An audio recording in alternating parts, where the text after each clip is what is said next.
There's no feeling more intense than starting over. If you deleted your homework the day before it was due, as I have, or if you left your wallet at home and you have to go back after spending an hour in the commute. If you won some money at the casino and then put all your winnings on red but it came up black. If you got your best shirt dry cleaned before a wedding and then immediately dropped food on it. If you won an argument with a friend and then later discovered that they just returned to their original view. Starting over is harder than starting up. If you're not ready for that, like if you've already had a bad day, then what you're about to go through might be too much. Feel free to go away and come back. I'll be here. Alright, thanks for coming with me on this trip. I'll understand if you have to take a break at any point. Just find a safe place to stop and quit the game. Don't worry, I'll save your progress, always. Even your mistakes. This game is a homage to a free game that came out in 2002, titled Sexy Hiking. The author of that game was Jazuo, a mysterious Czech designer who was known at the time as the father of B games. And B games are rough assemblages of found objects. Designers slap them together very quickly and freely, and they're often too rough and unfriendly to gain much of a following. They're built more for the joy of building them than as polished products.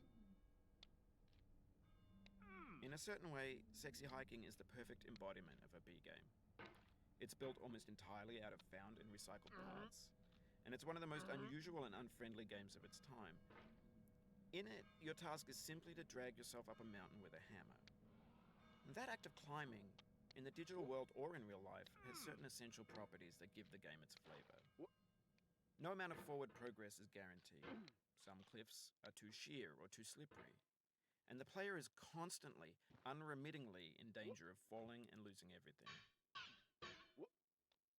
Anyway, when you start Sexy Hiking, you're standing next to this dead tree that blocks the way to the entire rest of the game.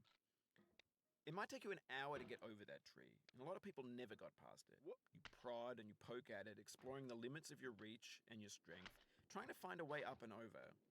And there's a sense of truth in that lack of compromise.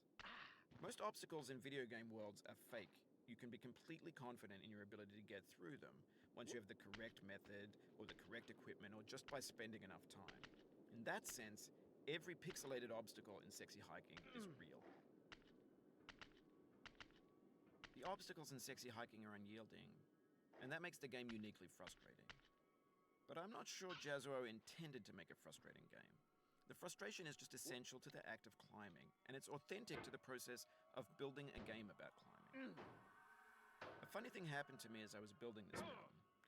I'd have an idea for a new obstacle, and I'd build it, test it, and it would usually turn out to be unreasonably hard.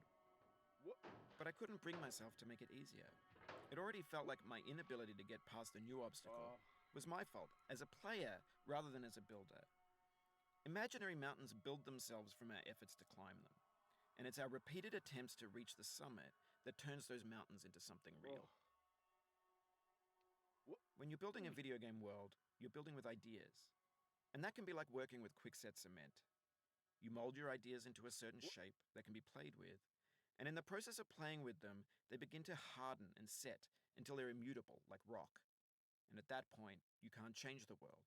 Not without breaking it into pieces and starting fresh with new ideas.